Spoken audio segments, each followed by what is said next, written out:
Hey, CJ, Ryan from the New York Post. How are you? Oh, well, how about you? Good. CJ, there's a lot of great defense being played here in New York between you and the Giants, and it's being done two very different ways. If you know the saying, two different, multiple ways to skin a cat. You guys obviously, you guys obviously bring it with your front four guys, and you know from playing for Wink that they blitzed like crazy.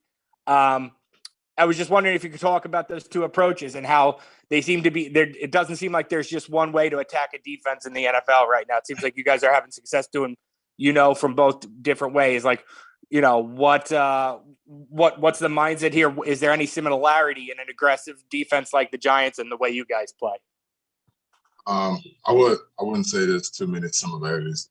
Like you mentioned, Wink loves the blitz, show different packages, different guys standing up, moving around to get numbers. For us, we're more of a coverage team, and we'll blitz if we have to. We're not as exotic with our pressures.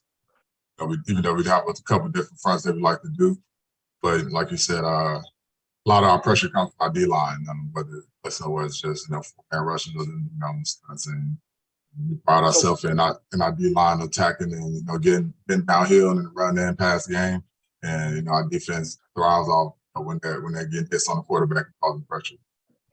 So even though you go about it differently, is the attacking mindset the same? If that makes it, you might not have to blitz as much, but is the attacking mindset kind of the thread that binds the two? Yes, for sure. Whether it's getting out there on first down with a blitz, trying to get a play in the back end, or using our defense line to set edges in the run game, they start to show. And then the other thing I wanted to ask CJ is this a town? I know that you played on the road yesterday, but you've been home.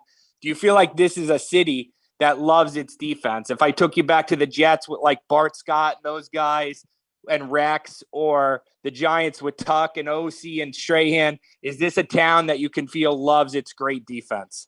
Yeah, for sure. You can always go back to the OC defense and wins championships. So, the offense can put up all the points, make the splash plays and the trick plays, but at the end of the day, you're gonna need that tough, grimy defense to get it done on those hard days and those away games and those cold games. So yeah, that's always gonna have that mindset at the shot game.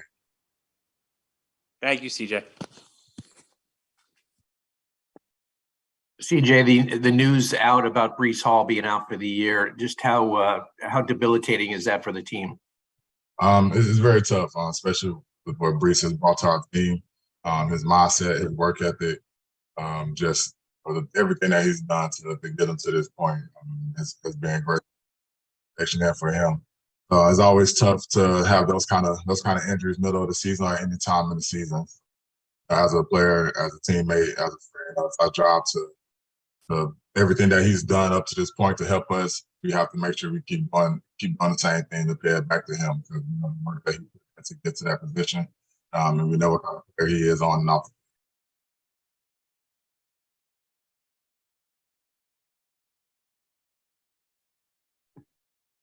I know you didn't play in it last year because I think you had a hamstring injury in Foxborough last year. But were you at the game physically, or did you watch it? And obviously, they put it to you guys pretty good. How much is that in the back of your guys' minds as you prepare for them this week? Yes, I was at the game. Yeah, obviously didn't play, so I was on the sideline. So anytime you're on the sideline, you can't play. It's hard. It's hard to watch, especially the way we lost the first game. So we know we're a different team. We're not dwelling on the past at all. We're looking at another opportunity to play another great football team that's coached very well, that's in our division and an AFC opponent, and that's exactly how we're looking at it. Our 24-hour rule is up.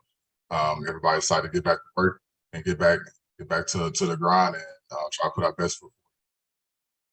CJ, obviously it's not your side of the ball, so to speak, but as you guys kind of self-scout off a game like this and in the last few wins, how sustainable, in your opinion, is it to continue on without throwing touchdown passes and not really beating teams with the pass, so to speak? Obviously your defense is playing great. The running game's been good, but no touchdown pass in 3 games is kind of stands out a little bit. And I'm just wondering how long you think you can sustain that formula. whatever the formula is to win, that's what if it requires us to run the ball every single play to get points on the board, that's what us the block, kick a field goal and get the tough downs. That's what we do. There's always a game plan that we're going to go in and try to score and make plays, but that's just not how the NFL works, man. Everybody gets paid a lot of money to stop you from doing your job. So we're just going to continue to play complimentary football. And when the offense, throw a run for a touchdown, we're going to be ready as a defense to try to get back on the field. CJ, you mentioned CJ, just how valuable is Michael Carter, the running back, to this team? He's very valuable. For him to be a second-year player, his leadership is very high on his team for the offense. His work ethic as well. Just the way his season has gone so far. Obviously being the starter and not getting as many snaps because Brees was ball pretty well, but you didn't see his work ethic slack off in practice. You didn't see his work ethic slack off in the game. And, when you're working in, and you're not really concerned about your touches, you're not really concerned about the results of how you're doing, but the way you're doing it. When your number is called, when your time is called, you're gonna have those results. So even though Brees went down, we know what type of player MC is, what type of man he is. So he's ready for this moment. He's battle tested, and once he's on the field, he's make those same plays and has great hands out of the pocket. CJ, how high a level is your secondary playing at right now? And I guess I would include you in that since you were only like a centimeter from an interception, but it seemed like Jordan was a centimeter from one. Sauce was close to one. How hard is it to pass on your secondary right now? I'll be playing at a high level right now. Back end and I do just watching film from this game, man. It's just really cool to see how everybody's working together. Run game with the D-line and linebackers fitting up.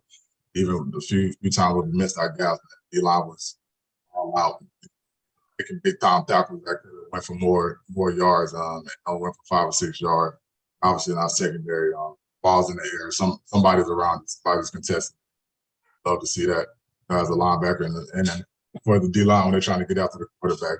But everybody's really working well together, and that comes with us really putting in the time each week. Practicing, communicating, having extra walking through and sideline, just everybody being on the same page. I feel like if we stay on the same page, if we communicate, if we're doing things the right way, we can play with anybody. Did you think you caught that one? Yeah, 100%. Still a catch. I gave the football to my parents after the game, so it's a catch in my move. CJ, one more question about the defense. Is there a player or an element to this defense that has surprised you so far? No, I wouldn't say so, honestly. Just based on what we saw all season days and mini camp, training camp. Saw the work that all these young guys that are doing great right now, all the work that they put in. Think about Brees, think about Garrett. Johnson, Jermaine, he's doing well before his injury, so excited to have him back when he's ready. So, man, just with our young talent, I'm honestly not really surprised. Think about Clemens; he does great when he's on defense. Obviously, trying to be one of our better special team players. The guys coming into their roles and understanding, what they have to do every week to try to be the best and win games. I think that's been one of our biggest with our young guys and just